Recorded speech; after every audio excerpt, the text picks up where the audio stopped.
வஸ்திரத்தினால் சுத்தப்படல. இதெல்லாம் ஒரு ஊழியக்காரனுடைய வேலை. அது குழந்தையா வரும், அது தொப்புள் கொடி அறுக்கப்படணும். எசேக்கியேல் 16:4 வீட்டுல போய் படிச்சு பாத்தீங்கன்னா அந்த தொப்புள் கொடி எது தெரியுமா? உறவு, உலகத்தின் சிநேகம், தேவனுக்கு விரோதமான பகை. அந்த உலக சிநேகத்திலிருந்து சபையை பிரித்தெடுக்கப்பட்ட என்னாகும் 23:9 படிக்கிறோம். அந்த ஜனத்தை குன்றுகளிலிருந்து பார்க்கிற ஜாதியோடு கலவாமை தனித்து வாசம் பண்ணிது. நமக்கு ஒரு பெரிய ஊழியர் இருக்கு. அந்த ஜனங்கள் தொப்புள் கொடி அறுத்து தேவனோடு கூட இணைக்கணும்.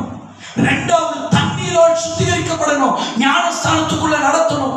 மூணாவது, உப்பு. பவுல் சொல்கிறார் கொலோசியருக்கு எழுதும்போது 4 அதிகாரத்துல வசனம் உப்புக்கு ஒப்பிட்டு பேசுகிறது. வசனத்துல சபையை வளர்க்கணும், சத்தியத்துல சபையை வளர்க்கணும். நாலாவது, வஸ்திரத்தினால சுற்றப்படணும். அந்த வஸ்திரம் என்ன? ஏசாயா 61:10 படிக்கிறோம், ரட்சிப்பின் வஸ்திரம். இதெல்லாம் ஒரு ஊழியக்காரன் செய்ய வேண்டிய